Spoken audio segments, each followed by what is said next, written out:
지속적으로 체계적으로 북한 정권에 의해서 실시가 되고 있습니다. 예. 그래서 우리는 북한 인권 침해에 대해서 조사 연구 그 자료를 축적해 놓을 필요가 있습니다. 그렇다면은요. 예. 그처럼 말씀하신 것처럼 그 예방적 효과를 위해서 기록을 해야 한다라고 하면 우리나라의 기록소가 마련이 되어서 북한 인권 침해 사례를 기록하는 것이 예. 북한 당국이 무서워하고 그래서 북한 주민들의 인권 탄압을 중지할 수 있으리라고 보십니까? 어느 정도 예방 효과는 있으리라고 봅니다. 예. 메시지를 줄 겁니다. 특히 어떻습니까? 우리가 예. 예를 들어서 말씀 지금 드릴게요. 우리가 뭐 이 북한 인권 기록 보존소를 여야 합의에 의해서 만장일치로 이것을 국회에서 입법으로 정했다. 그러면 당연히 엄청난 압박 효과가 있죠. 어떻습니까? 현재 이미 쉬었어야 하는 그러한 문제죠? 북한 인권 침해 사례에 대한 그 정보를 수집하고 그것을 하는 것은 이미 국가인권위원회 산하에도 있고 통일부 산하에도 있습니다. 예. 현재 그리고요 그 서독의 그 짜스기터 그 기록 보존소는 그 동독의 인권 침해 사례를 광범위하게 수집한 목적으로 세운 게 아닙니다. 그것은 동독에서 베를린 장벽을 통해서 서독으로 넘어오는 그 동독 주민들에 대한 발포, 행위자와 발포 명령자에 대한 정보를 수집하는 것으로 한정된 조직이었습니다. 기록이. 그렇다면 그 아주 한정된 그걸 말씀을 드리고요. 또 하나. 지금 우리 윤 의원님께서는 그렇게 말씀을 하셨지만 이 기록 보존소를 도대체 왜 하려고 하느냐. 제가 물어봤었습니다. 예. 당시 한나라당 그 수석의 그 TV 토론에서 한 말입니다.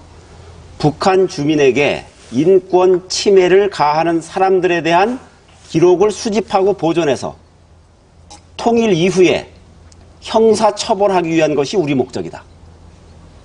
1.1획도 제가 바꿔서 읽은 것이 아닙니다. 예. 도대체 이런 목적으로 기록 보존소를 만들려고 한다는 겁니다. 이게 도대체 분단의 평화적 관리라는 것은 분단 국가 정권의 숙명 아닙니까?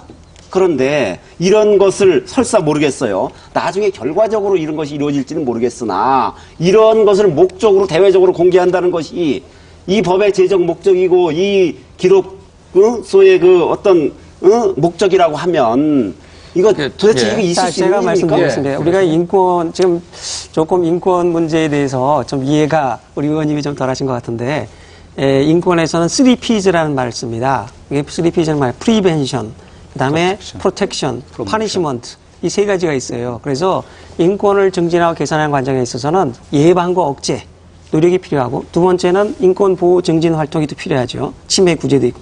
그 다음에 인권 침해자를 처벌하는 때 인권이 개선이 되고 또 그런 가해 행위가 사전에 또 제2, 제3의 그 행위가 재발을 막을 수 있는 것이죠. 그래서 이 서독의 경우에는 물론 정권 차원에서 행한 이 정적 폭행이라든가 또 이 반인도적인 범죄 행위를 기록한 건 사실입니다. 그러나 그것이 한 30년 동안 4만 1,000건을 기록을 했고요. 그리고 그것이 분단 시기에는 동독 정권 관리들의 그 인권 침해 행위를 육하 원칙에 따라서 정리를 했습니다. 그래서 동독 정부는 그 기록소, 기록 보존소 없애지 않으면 양독 간에, 내독 간의 교류는 없다. 이산가족 만남, 전부 끊겠다고 그랬습니다. 근데 서독은 이 동독의 압력에 굴하지 않고 계속해서 기록해 나가니까 동독 정권 관리들의 인권 침해가 줄어드는 효과를 가져왔고, 통일 후에는 과거 청산자를 썼어요. 일부는 형사처벌했는데 형사처벌의 숫자는 굉장히 적고 네. 이 과거 청산으로서 그 가해자를 동독에서 공무원이라든가 임용할 때 이 사람들을 그 길을 참고를 했다는 것이죠.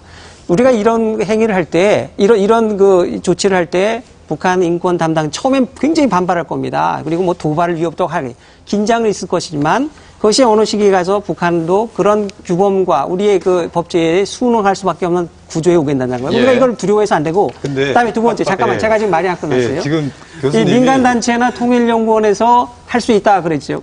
국가인권위원회에서도 할 수 있다 하고 그랬는데. 있다고 하셨습니다. 국가인권위원회에서는 인권침해 통일을 하고 있다고 사례집을 말씀하셨죠? 예. 하고 있지 않습니다. 알겠습니다. 통일연구원에서는 벌써 그 신청도 받았잖아요. 아니, 통일연구원에서 북한 인권 침해하는 걸 정리를 했죠. 그런데 예. 이거는 과거 청산 자료가 되거나 이걸 할 땐 증거 능력이 있어야 돼요. 법적으로. 그러려면 사법경찰 관리나 수사권의 조사권을 가진 권한을 가진 자가 법에 따라서 해야 된다 이거죠. 예. 그런데 그런 권한이 없이 임의로 통일연구원이